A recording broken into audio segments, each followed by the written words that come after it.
Perfect. So we can get started. So I want to welcome everybody to this Q&A Helpful Village webinar of January 28th. So I'm going to explain a little bit about the format. I'm going to start sharing my screen. We do 2 webinars a month, third Wednesday of the month. Last week we did a release webinar. It's where we announce improvements. And on the 4th Wednesday of the month, we do a Q&A, which is essentially we ask all your questions. So this webinar works with this type of document. We invite everybody to submit their questions ahead of time to this email address, which is hpusers@helpfulvillage.com. They usually get to Anastasia and Paulina, and then basically they get those questions from that inbox and they put them in this Google Doc so that we can process them in order. So this Google Doc contains different questions from different people. What we usually do is that our team is going to share this document on the Zoom chat so that you can look at the questions that are coming and in what order they're coming. And then I'll just start right away with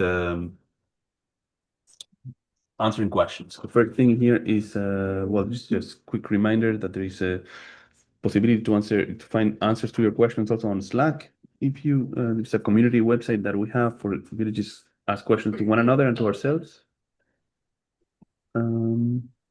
And then, okay, here's the first question. This is Diane Berger, Clayton Valley. I don't know if Diane is on the call. Usually what we do is that if the person is on the call, it's better when they ask the question themselves. Sometimes they're not on the call. They're watching the recording of the video. If they're not on the call, I can read the question for them. Also, this is an interactive webinar.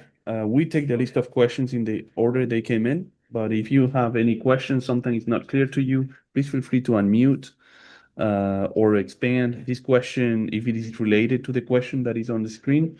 If it is not related, well, maybe just wait on the until there's more time for questions. Let's start right away with Diane's question. So first question is, shouldn't you not be able to add a volunteer request if he's on vacation? Or does making the vacation on hold for a volunteer mean you don't get emails? So it's exactly it. So you can, the system does not prevent you to basically match a volunteer during their vacation period, but it's just for them not to receive email notifications during that period. So I'm going to show you where that happens. So if you go into the database and you search a person, and this person has a volunteer profile, in the volunteer profile, you can come here and then you can activate a vacation period from whatever date. So let's say that I'm going on vacation from now until Sunday. I can activate that vacation period. What it means is that basically I don't receive the daily volunteer emails during that time period, but there is no effect on the fact that you can be matched or not matched. So this is something that the admins can activate for the person. I believe this is something also that a volunteer can activate themselves if they log in and they go to my profile, they go to their volunteer tab, and then basically when they edit that, they can come down here, they can update a number of things, emergency contact information, and they can also activate their vacation period. It's the same field. So one of them is managed by the admins when they send you an email, and on my profile is when they can do it themselves and activate or deactivate their vacation period. Okay, so that answers first question here. So second question. Second question is about the service requests emails. We recommend your village activates an email that goes out every morning to all your volunteers if there is something that they can do. The official time, I don't know what. Maybe it goes at 9. I actually don't remember precisely. But if your village wants to have their daily volunteer email going at a different time, it is possible to customize it per village. So some villages prefer when that email goes out at 6 a.m. or at 10 a.m. or at 9 a.m. There is a default value, and maybe it's 9, I guess. But if your village wants to do something different, you can submit a ticket and you can let us know for your village if you want the daily volunteer email to go at a different time of the day.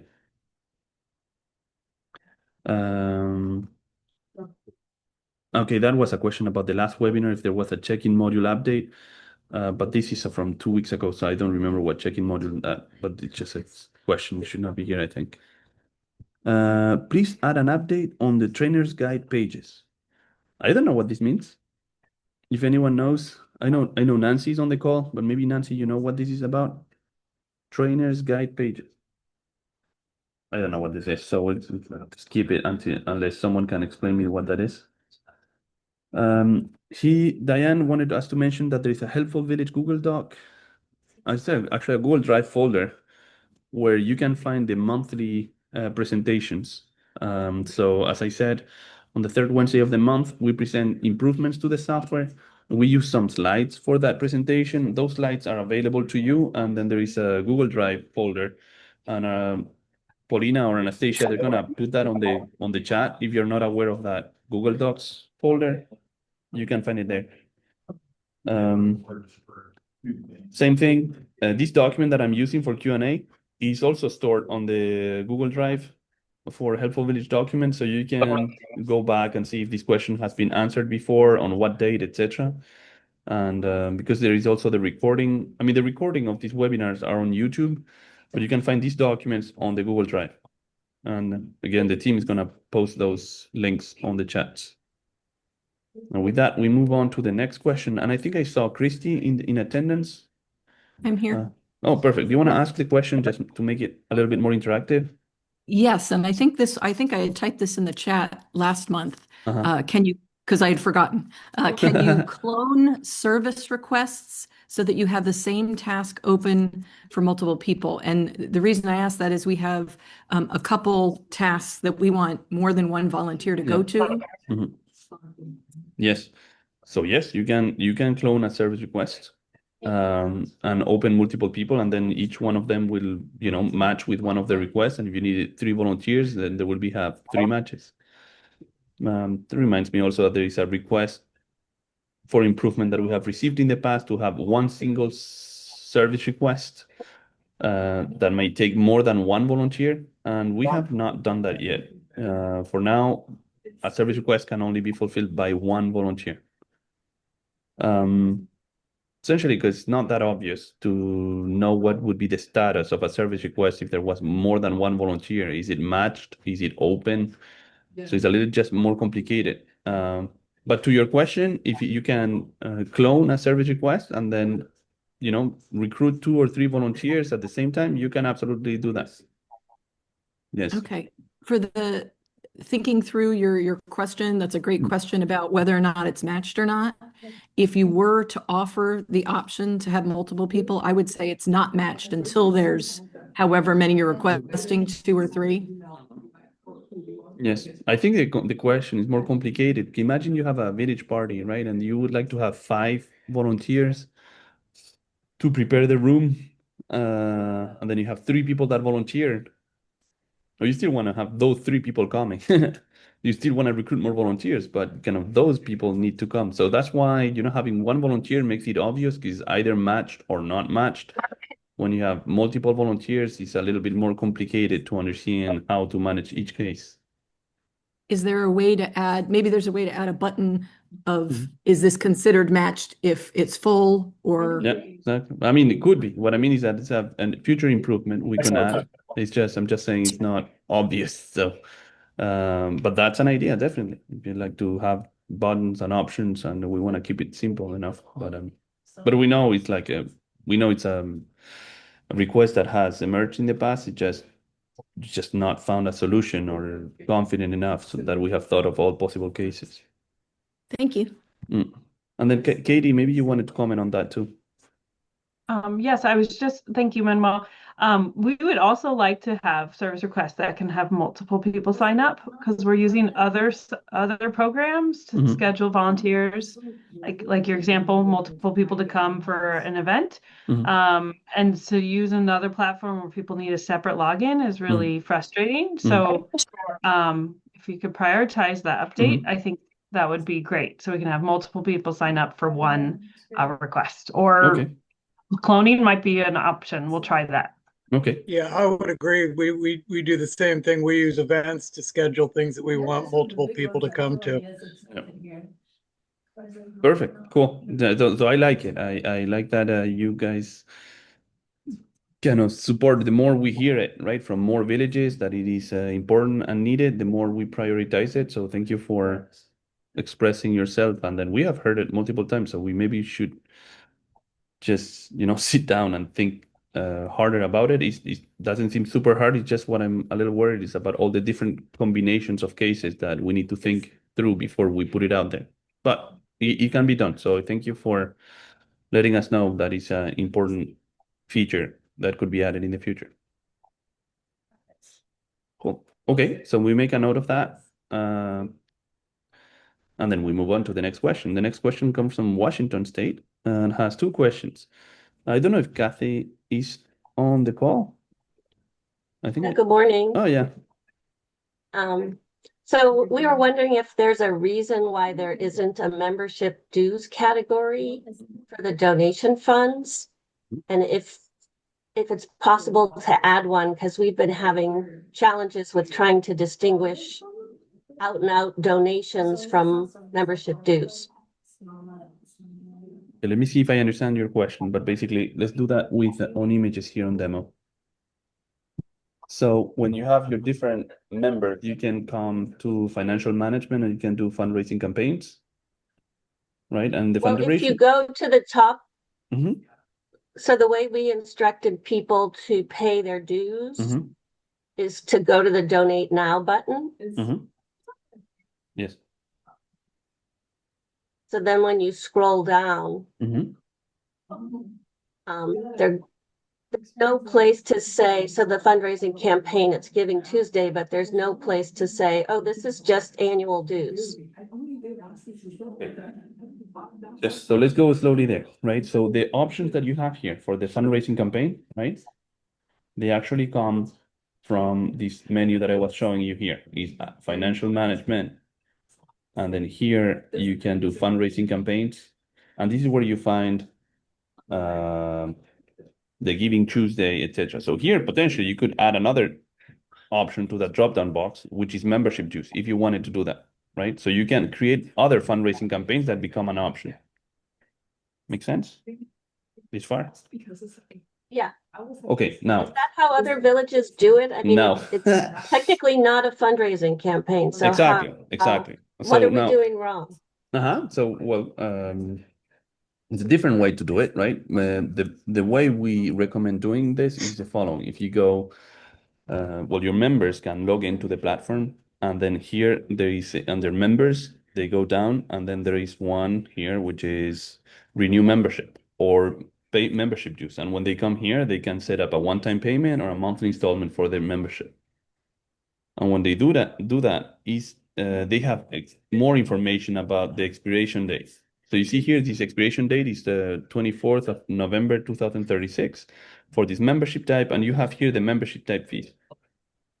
And here you can make a payment with a credit card, and then you do it, and then just pay for that credit card type.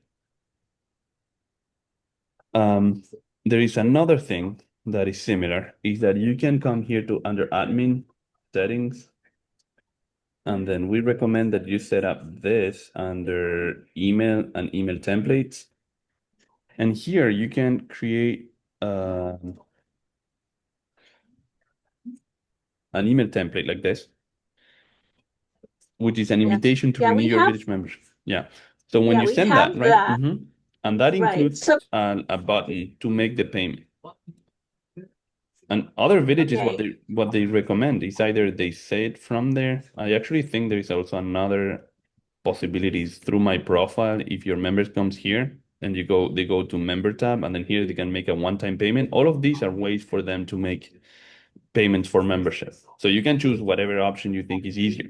Like from the email it goes out, they don't even need to log in. Or if they log in, they can do it under members, renew membership, or they can go under my profile, member, and then make the payment from here. Now, when they make a payment from here, the advantage of this, and obviously it takes you to the same place. If you come through the menu or through my profile, it's the exact same page. But now the good thing about this is that if you do it this way and you make the payment, this will automatically extend the expiration dates and the paid until dates. So we're updating the membership information of the person. If you make a donation it is unrelated. We don't change the information for membership. You see what I'm saying? Yes, but how do you do it for the initial payment, the initial membership? It's the same thing for initial payment. When you come here, instead of saying renew membership, it says membership dues or pay membership dues. And the same thing here, like from my profile, for a first-time member, it also says here under member, one-time payment. It's like actually says the exact same thing. So they have to, so we don't make them a member until they pay. Okay, well, So that's interesting. Okay. So what are other villages doing? Did they make them a member so they can pay that one? Yeah, we make them a member, and they are, I believe it's still coded red maybe until they get that payment in there.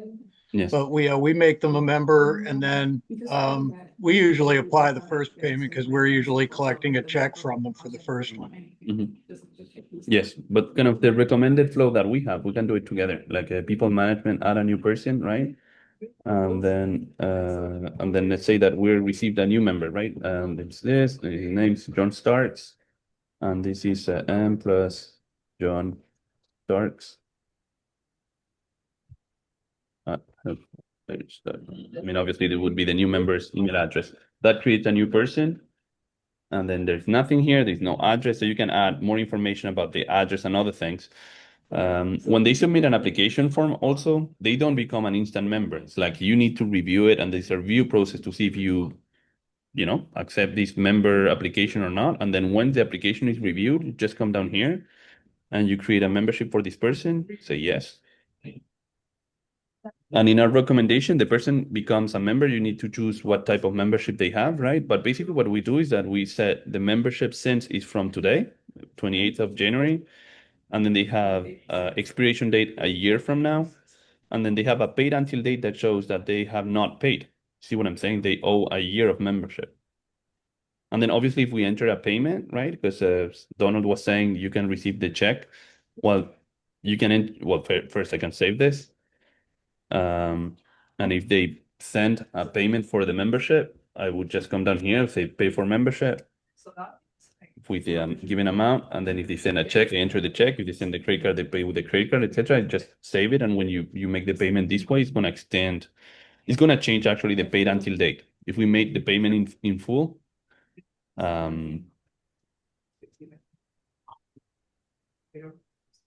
That's super helpful. Thank you. yes, let me see. Go through. No, it's funny. So now I enter the payment, right? In this case, it was a check. So it's recorded on the payment tab of this person. And then if I go back to the member tab, you see the payment paid until date got updated. You see, and now it's the same as the expiration date. And basically, this means that if the expiration date is the same as the paid until date, that means that the membership is paid in full. In this way of doing it, obviously each village can adapt how they do it, right? What I like about this is that as someone can start, becoming a member and joining and doing, but they owe some money to the village, they can send the check, put it on the mail or something, etc. But they're already immediately a member. Another thing that I like about this is that if you go to admin reports, reporting docs, we recommend running this report here, which is missing membership payments. That report under membership is going to show you the members that have not paid in full. So, because basically we are pretty lenient creating the membership for them, but they don't need to instantly pay. Well, then still you can run this report, right? Every month or every week and then see, okay, well, this person became an active member, but, just the check is still missing. Okay. Yeah, so you could, Mhm. yeah. We'll look into our process. We've got some folks who are concerned about things like making sure the background check happens before they become a member. Totally. And we recommend doing that too. I kind of skipped it when I did like Starks. Wait, Starks. This is the person that I created. So you can change this too right now. I set it as active, but you can, adapt this and basically saying that it's not an active member yet, but it's a draft membership, right? That you're working on. You can save this information. And then under here, you see that it's the red dot here. Now they are not an active member, so they cannot do service requests and other services. And then here you can come down to the bottom and add it to the vetting steps and request a background check. Either with Helpful Village, you can also request a background check outside, right? If you have an external provider, Right. and then put the background check here. Then basically say that this is missing, and then add this step. And now for this person, right, there is a background check that is missing. And then once we receive it, right, we can edit this task and said that, well, actually, we just received it today. Received clear report received by email on 26. If you save that vetting step, I forgot something. So that the comment was good, but I need to change the status to received. And now that I did it, right, you can see the vetting steps. The vetting steps can be different for each village, right? Some people can run a background check. Some other people might want to do an interview with a member. Some villages do a home interview, right, and discuss about the expectations of the member before confirming them. And then whatever steps you have, you can enter them here. And once you're sure that you want to go forward, then you can come down here and then just change that to, well, basically to active member, right? Okay, I want to come back to another part of your question. Manuel, there is one question. It's very quick Yes. in the chat from Jacqueline Blade. She's asking if there is a way to add an option for the member to pay quarterly. Yeah. Okay, I'll answer to that one too.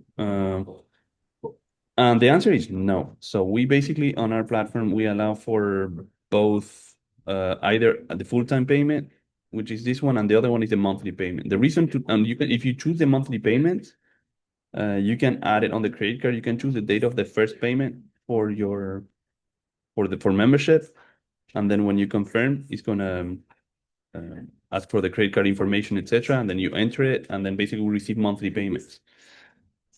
And then now what's interesting, right, when we do set up the monthly payments, is that every time that we receive a successful monthly payment, right, automatically that is withdrawn from the member's account, we're going to update the paid until date. And every month that we receive a monthly payment, well, the paid until date moves forward for a month. So when we receive the 12th monthly payment, well, basically the paid until date is the same as the expiration date, which is what we were expecting. Now, the reason for not accepting quarterly is that because we do that with a monthly payment, it's easier to track. And actually our report here, reporting docs, I have this window here, reporting docs. Remember that I mentioned these missing membership payments? That also takes into account the monthly payments. If you have someone that is paying monthly and they are on a schedule, right, to have 12 monthly payments before their expiration date, then they don't show up as a missing payment because basically they're on schedule. If we did quarterly, it's a lot more complicated to do that math. So basically our system only allows for annual and I mean one-time payment and monthly payment. So we generally invite villages to switch to monthly or annual, just because it's a lot easier to track. I wanted to make another comment here on membership dues. And then, you're making to a donation. And I understand why some people would do that, because probably why you did it, Cathy, just because, it's so easy. You don't need any login or anything or any steps. Just click on donate, you put the amount and you send the money, right? But there's maybe some implications about, kind of taxes and stuff like that. Technically, when we do membership types, if I show this, settings, membership and membership types, and you can create, these are your membership types you can create as many as you need. But then one thing that we have here is like the percentage of the membership that is tax deductible. So I'm not a tax lawyer or anything like that. I just wanted to mention here that some villages have done their investigation about knowing if a membership is tax deductible or not, and they have various answers I will not give you here. You can ask your own consultations. But some villages that we serve, they are applying a tax deductible to a percentage of the full membership. Obviously, when you sign up for membership, there is services that come along. Now, if it's tax deductible, again, it's not something I can comment on because I don't know enough about this. But I can share with the community basically that some villages have done their investigation about knowing if the membership payment is tax deductible or not. And now, again, Cathy, to what you were saying, right? If the person is entering that as a donation, well, donations are tax deductible 100%. So, that raises a question that if you always have your members pay as, through the donate button, and basically you produce a report for the basically list of donations they made that year, and those donations are fully tax deductible, it's kind of a problem. The cleaner way is what I suggested at the beginning. What is a donation should be done through Donate Now. If it's a membership payment, right, like this, that actually it will not be listed in the list of donations. It will be listed in the list of payments, and payments are non-tax deductible. God, I hope it all makes sense. By the way, I'm going to show that here. So if you go to Admin Financial Management, you have two different reports. There's the report of donations that you have received and the list of payments you have received. So typically here is the donation you receive for Giving Tuesday or end of the year donations. And then the other one is financial management payments, where basically you have membership dues, ticket purchases, and stuff like that. So again, Cathy, going back to your question, yeah, our recommendation is that people pay for membership dues using the renew membership thing. Cool. Now, second part of the question, you wanna read it for me?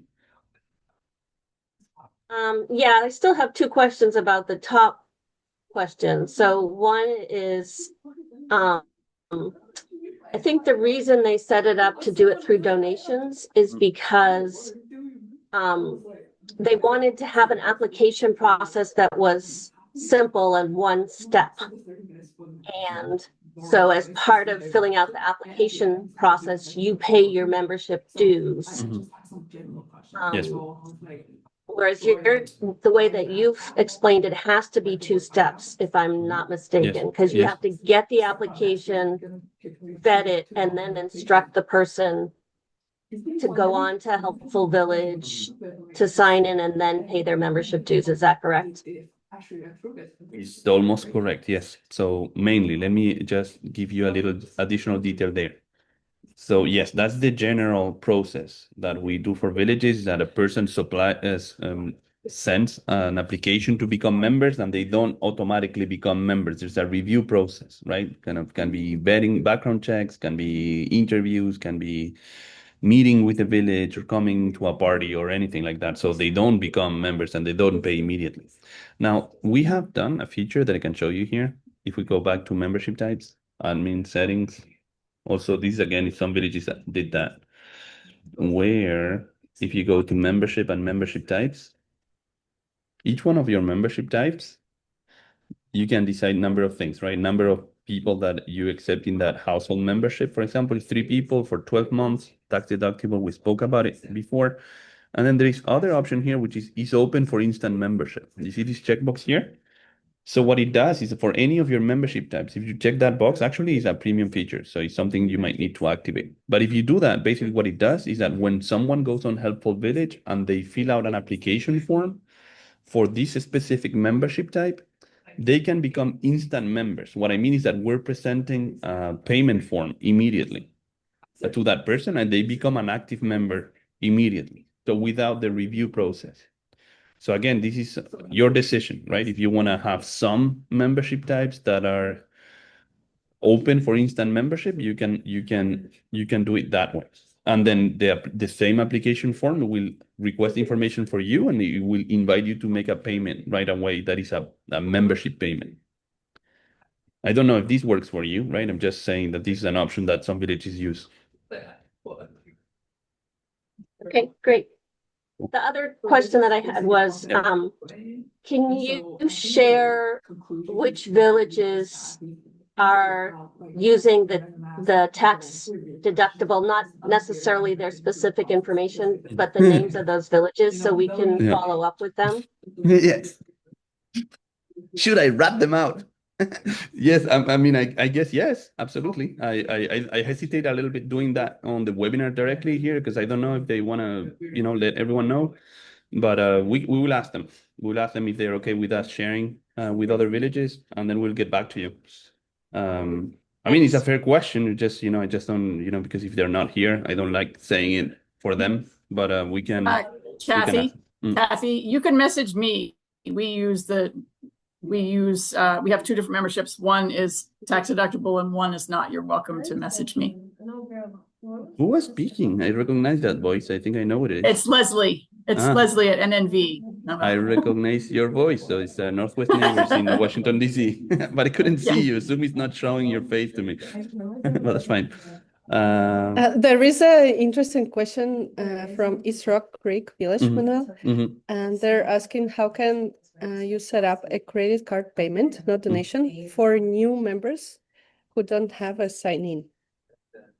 Oh, it doesn't change anything. So if they don't have a sign-in, right, you can come here, like John Starks that we saw before. Starks. We created him here, remember, together. And then he's an active member. He's not logged in. Now, if I wanted to have them log in, right, I can come down here and I can just send password instructions. And when I do that, that will uncheck this box and they would be able to log in. So far, he's not able to log in and we couldn't make a payment, right? We can totally come to his member tab, renew membership. And then I can come here and make another credit card payment for them here. And that's it. So it doesn't change anything. So it's if they can log in or not log in. I mean, if they can log in, they can do it themselves. If they cannot log in, admins can do it. Admins can always do it regardless. And members can do it if they have a login address, even if you don't have. Yeah, anyways, that's it. Okay. So if you want to go ahead and start. So did we answer this question already? Let me see. So yeah, so basically, I don't know if we want to extend this question. Can set membership types. I think we answered this, but let me just, maybe I'm repeating myself, but basically, if you choose this instant membership, the person can choose the membership and they can become memberships automatically, but you need to check with your village leadership if that's what you want to do. Some villages don't want to do that because they want to have an interview process or review process. So each village would choose what to do. Yeah, what we had happening was we have 3 membership types. In the application process, we have people select the membership type. Yeah. But then it doesn't show up. But I think it's because we're using the donations to pay the dues. Well, so we need to set them up as a member and send them a login before they can do the payment. It's a little bit bumpy. I'll talk to some other villages to see how they streamline that.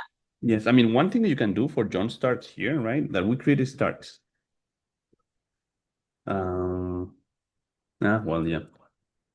Just want to say another, I don't know if it's a good idea, but basically if we go here, you can send an email to this person and you can choose a template from here that you set up, right? And then basically say, okay, you can send this message and you can, it chooses the information from the database and you can send that email and it gets immediately to their login and they can click on this to make their payment. But anyways, without a login? Without a login, yes. Because that email, when we do it through the email template, it creates a secret key that is unique to that member. So they receive in their login information and they can make the payment without logging in. So that's also another option to consider. Great, thanks. Well, perfect. So we can move on to the next question. And this is George Dupont. This is Connecticut. And I don't know if George is on the call. I did not see him, but if he's here, it's always more fun when people ask the questions themselves. I don't see him. So I'll read the question. What specific experience do any villages have in selling business sponsorships in a local village business directory? So I don't think this is a question for me, but it's probably a question for other villages. I can show you a little bit.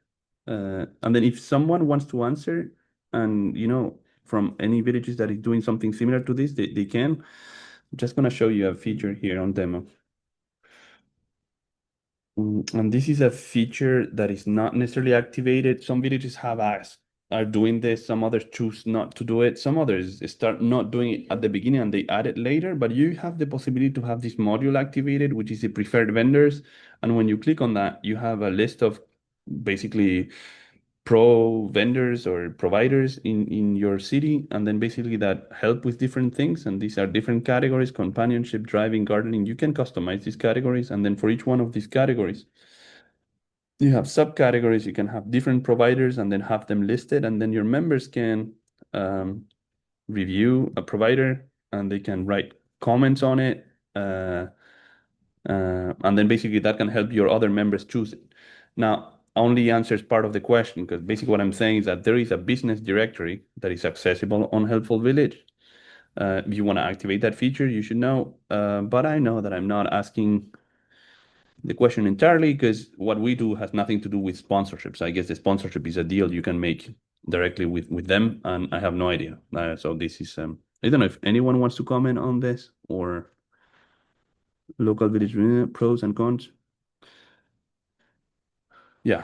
Anyways, I don't know about these sponsorships. That those sponsorships happen sometimes. I know of some villages maybe, but I don't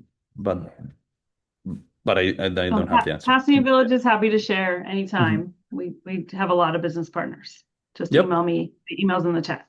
Okay, cool. Perfect. So we will let George know about that. He's not on the call right now, so but that is interesting, definitely. I mean, it's great for the local providers to, well, basically to be advertised and to be known by village members.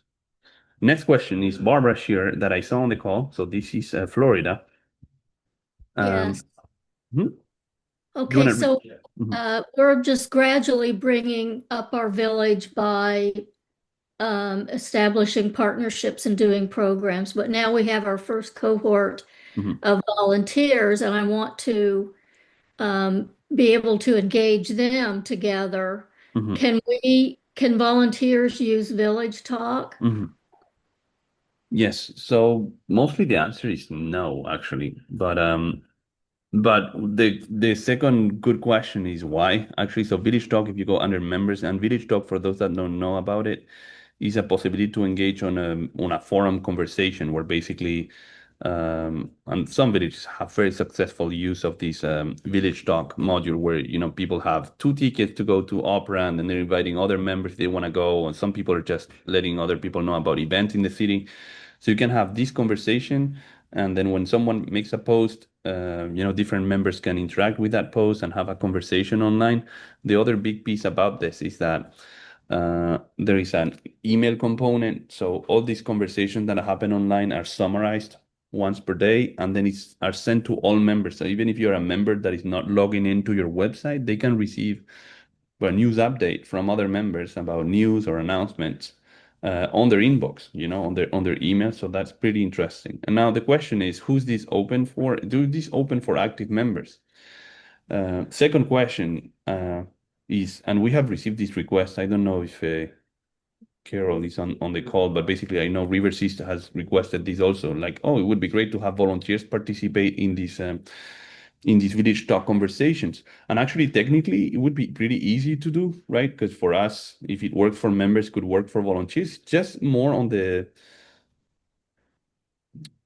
basically on our pricing model, right? Because we make everything, well, basically because villages are paying per member, right? We have these premium features for members, and if you're paying 0 for volunteers, it's a little weird that you may potentially have 2,000 volunteers, using online talk and then paying 0 for that. So that doesn't really work.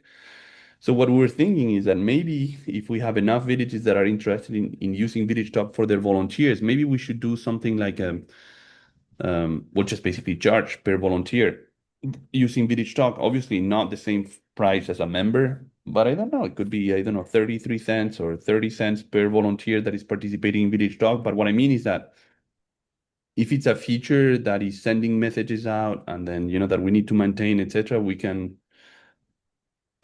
offer it to a group of people for free. So Okay, yeah, so interest groups then, how are they tied it's the same. in? So basically, the thing is like when you have Village Talk, right? Village Talk is this possibility to have this online conversation, but this online conversation happen around different interest groups. Here on demo, you see, for example, there is a book club, and then you can have your members, they can choose the conversations they're interested in. And some people can be interested in the book club, some other people can be interested in kayaking, etc. So the number of conversations that appear on your screen depends on what interest groups you subscribe to, right? But interest groups is just the classification of discussion topics within Village Talk. Okay. And then you see, so these different things. So essentially the thing is, about using or not using Village Talk, there is another interesting question, because we have one village that is very successful using Village Talk in northern Philadelphia. And then the good question is, how many interest groups should you have? And the more interest groups you have, right, the more targeted conversation. For example, if you have a very active population talking about the book club and it's very lively conversation, then it's great. But sometimes they realized also that if they have too many groups, there is few people and few conversations on each one of those groups. And maybe it is better to have fewer groups and more lively conversations. So finding the balance in the number of groups that you want to offer is an interesting. When we have villages starting with Village Talk, we usually say that you should not have interest groups. You just have one general conversation, and then if the conversation gets very intense with very frequent postings, then you can have more interest group to classify messages a little better. But we recommend not getting too crazy about the number of interest groups at the beginning. There was another question about that though, because I was reading in the support materials you have online, and I think there was something about how there are two subgroups, like there is some way that volunteers bridge over into Village Talk, but I'm trying to understand how that works and why you set that up. No, it's interesting. So basically what we had, we tried to, but we never went through with it entirely, because we have this problem about, wow, what happens if a village gets super successful and they have 10,000 volunteers, and then we need to have 3 servers running for them, and then none of them are paying because volunteers don't pay anything, right? And then that was complicated. But we did some trials with kind of volunteers that were call managers. You see what I'm saying? Like those kind of the village stuff. That was call managers. Basically, you have 3 or 4 volunteers that were exchanging information about service requests and stuff like that. But it's like, again, same thing. Like we didn't open it up entirely to all volunteers, but because just the financials didn't make sense to do, charge 0 for volunteers and then suddenly have a disproportionate number of volunteers engaging on those conversations.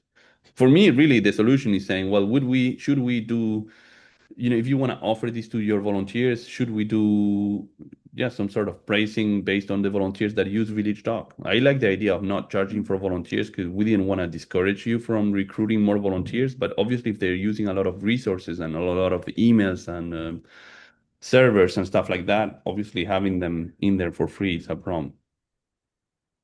So anyways. Well, if you do that, I'm interested in that.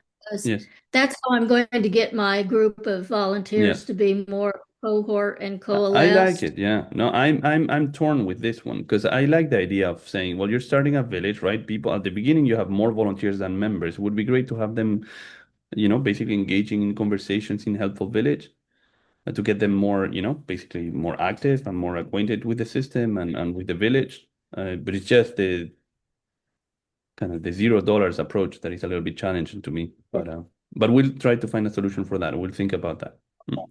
Okay, Thank you for letting us know. Thank you. Perfect. Next question, Robin. I don't know if Robin is on the call. I did not. Oh boy, I am. Hello, perfect. And I know we have a number of questions, so I don't know if we will get to Jim. No. So maybe I'll just I'll ask the high level question, and then I was making notes when we were talking earlier, and then maybe you could just point me to the documentation. I'm just having trouble finding. I have very specific questions, and the documentation I'm finding very general, so it's a lot to slog through it. But if we continue on the payments, so in the example from earlier, like if somebody is not a member yet and the admin sets up monthly payments. So this is primarily my question is with monthly payments. When there's a failed payment, I would like to know what to expect. And it seems like my experience is different each time. So at our village, we do all the processing for the members. So what happens at my village is if somebody has a failed payment, the treasurer gets an email, they send it to me. I contact the member. And then I try to rectify it.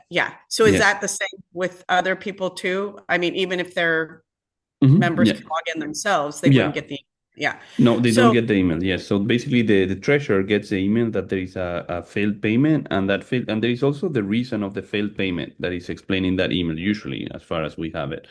But and that can be sometimes, for different valid reasons. One of them, basically, we have seen kind of the card got stolen or reported stolen or something, and then it's a good thing that the payment failed, right? So it doesn't always, doesn't necessarily mean a technical problem. It means kind of like for a good reason that they're blocked. We recently got a ticket of someone that had a failed payment because they had reported their card stolen. And then they went into Helpful Village. They just changed their credit card on file. And then basically the system is going to retry automatically a few times, right, on the same subscription. And that automatically took care of it. Okay. That was my first question. If it's as easy as just like, oh yeah, I mean, we've even had people calling us and saying, my credit card expired, here's my new one, which is great, right? Proactive. So I just go in and I go to the pay tab and I update the credit card. Exactly, good. And that is all, right? That's then it. The system will try again. The system will try again. Exactly. Okay. Then obviously if you don't do anything, right, and you give a card that was stolen, the system will retry, and then it was stolen, and then it tries stolen, and then at one point in time it stops the retry. I don't remember, maybe my team remembers on Stripe how many retries are there. It's 3 or 5 or something, and they are not on the same day. So they try one day, and then they're gonna try the next day and stuff like that. But obviously it doesn't try forever 1,000 times on a credit card that is failed. So you get a few notices, and at one point in time, if you don't do anything, the subscription will drop, right? I mean, it's no longer an active subscription. But it makes sense also, because we're not going to have an active subscription with retries every day for 1,000 days. Right. And that's what I'm trying to get more information on is how many times does it try? And when does it cancel the subscription? Because the system is going in and saying past due. And then sometimes the subscription's canceled and sometimes it's not. So I'm trying to find the details on that. Perfect. So what I suggest, those questions, we can get that answer. So basically we're saying before, right, when we started the webinar, that we have basically a folder on the Google Drive where we put the list of questions, and then we can definitely investigate this with the team to give these answers. And then the other thing we can do is that sometimes when we have our training docs, I think this information should also be in our training docs, right? So that we add this additional information, we investigate. So we'll put it there and then get back to you. Okay. That would be great. And you could put number 2 in there too, because it's just the difference between ACH and credit card, but kind of the same questions. How many days do you have?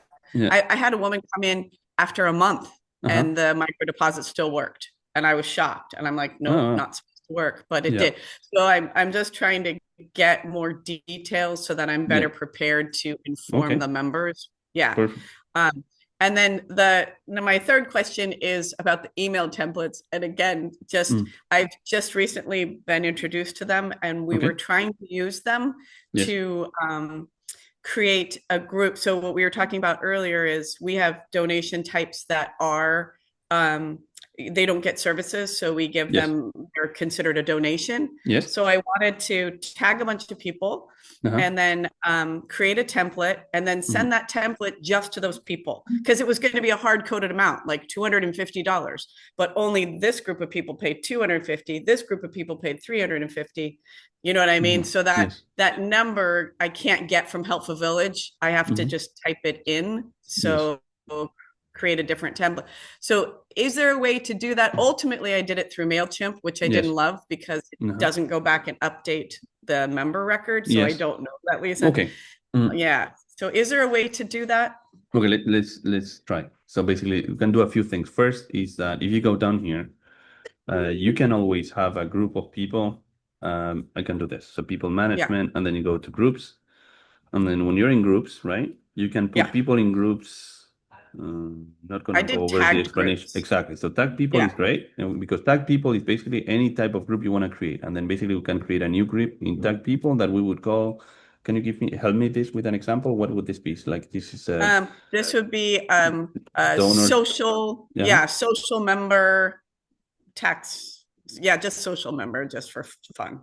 Let's do 250. It doesn't matter, right? Because it's just for the example. You don't need to put it, but that's my 250. And is this for organizations? Not. You can want to these comments about what this group is about. You can add some comments, but I don't at this time. And then, okay, we got that group. Then now that I have that group, is a social member 250. And I choose this group, and then I can put as many people I want in this group, right? I can add Starks that we got before. Just search it and add him here. I can do Christina. And then basically now we have 2 people in this group.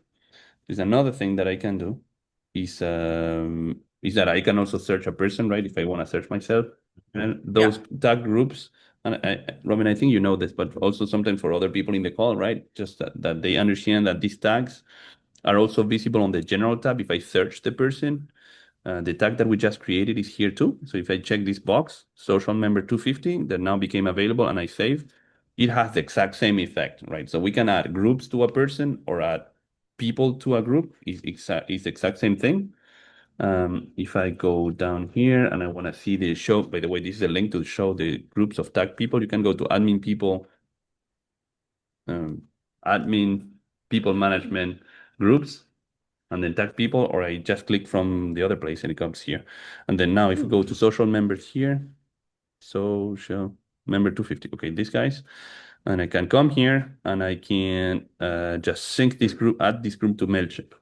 So you can have a group in Helpful Village, or then in tag people, that you can add this group to MailChimp.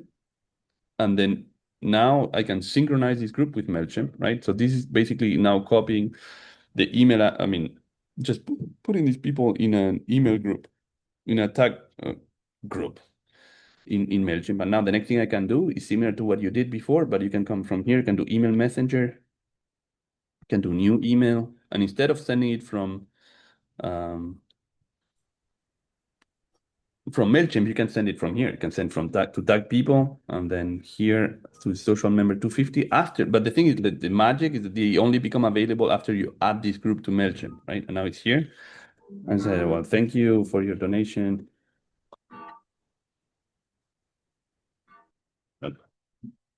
Donation. And then you can type your message. This is the worst. I don't have time to type in front of everybody here. Thank you. And then just send it. If you send it like that, it's going to go to everybody. Now, if you do it like this way, the message is going to be recorded under under email messenger. And it will be here on the list, right? It will say that it's sent to the mailing list of the tag group that is called this and that. It's not showing on the individual activity tab of that person where you see these messages. By the way, it's so funny because we have a automatic email template that went out when we received the donation. You see? Use an email template. The other thing that I want to show you, and I saw that Laura is raising her hand, but I wanted to finish with an example here that I have, is that if you come here, you have payments. This is not it. Let me do a quick donation because I want to show you something else. So this is Stark's gonna make a donation of 250 actually. Good. Blah blah blah. Check. Payment date today. And then this is paid. Okay, so now we got a donation, John Starks, and he can make it with credit card, with anything. That doesn't matter too much. But what I wanted to show you here is that if I can go to John Starks, I can go to activity. No, sorry, it's not true. I can go to pay, right? You can see here that he has this donation here. of the 250. Yeah. I can click on view. And then from view, I can click on thank you by email. And then here it has access to the thank you for your donation template. And if you do that, actually, it's taking the information from the donation. So this 250 is not a hard-coded amount. It comes from the amount of that donation that was received on this specific date. So this, you have the possibility to have this template. Yeah, and that we you do. create, customized. We and do when you exist. send it, Yeah. okay, I'm a human. Okay, that is really good. Actually, we're adding some additional security. It's good that it showed that. Yeah. And then that is very handy. We do that currently. And the good thing about this is that now on the personal record, right, on the activity tab, this thank you message that was one-on-one that was sent to him is recorded on his profile. Right. So this is to him. So we know that we send this message to him. Yep. Yep. Cool. But going back, you went really fast on the other one, and you said at one point you said when you made the email template and you said now I choose this tag group and I send it to everyone. Did you mean you sent it to that group, you and Christina? Yes, and I can do it again for you slower, right? So I go admin, email messenger, and then from email messenger I say new email, and then in new email I choose to send it to tagged people, right? And inside tagged people I can choose my social member 250, and this is gonna send only to the people that are in those groups that have the MailChimp checkbox checked, right? Yes, correct. Cool. Perfect. And with this, I think Laura has had her hand up for a while. Her arm must be a little tired. Yeah. So Laura, you want to come in? Yeah, I have a quick question. We've been using email messenger. I have, but when somebody responds to those, they always go to our admin address. Yes. And then she has to forward them to me. Yeah. And so it would be a nice feature if it could go to the person who actually sent it, because there's just more work for our admin. So. Absolutely. I'm going to explain that. And I can see Nancy smiling because Nancy had support sent this improvement request. And before you answer that, Manuel, I'm sorry, Manuel, I'm sorry. So I just have to figure out how to get tagged people. I don't know how to do that, but I can figure that out. Wait, I mean, or how to get tagged people? What do you mean? Like when I do the two, I don't know how to get tagged people onto my drop down, but I'll look here at that. In this drop down box, I think okay, I can show you this because I did it quickly before. If you go to people management groups, and then here we had created a tagged people group, right? That we did together, and then here is where we have the 250 thingy. Here, if you go in it, at the bottom of that group, there is a button here that says synchronize with MailChimp, add to MailChimp. So that was the magic step that was missing. Because you create a group, you can create a group, stays on Helpful Village, but only this button is what synchronizes with MailChimp. Perfect. Thank you. Yes. And then, wait, and then now I forgot Laura's question. What was email to the admin. Yeah, email to the admin. Yes, I wanna show you. So that's entirely true. So when you send individual emails with this email template, look at this, right? So when we did this starts, and then we send this email on the activity tab, and that email went to him. Thank you for your donation and thank you for your membership payments. They can come, when they receive that in their email and they respond. This is an email that was sent by the server, by your server, right? So by Helpful Village for you. So if they respond to this email, that email comes to Helpful Village, right? And then basically we know what village is that was sent it from. So basically we just transfer that to you. Now, where do we transfer it to? We transfer it here. If someone responds to any of our individual emails, they go here to contact info, admin settings, contact info, here to the notification recipients. So this is, if you're familiar with this, is easy. If you have not seen this before, is that on Helpful Village, let me show you. I was maybe going too quick. It's the top of the hour. I get stressed out. But basically we do admin settings, right? And then in settings, you go contact info. Here is the contact information for your village. And at the bottom, you have different recipients for notification from the system. So if you're a treasurer, right, and someone made a donation, this is where you put the email address of your treasurer or the people that need to be notified when there is a donation, and those will go here. Same thing for membership manager email, all the membership application email.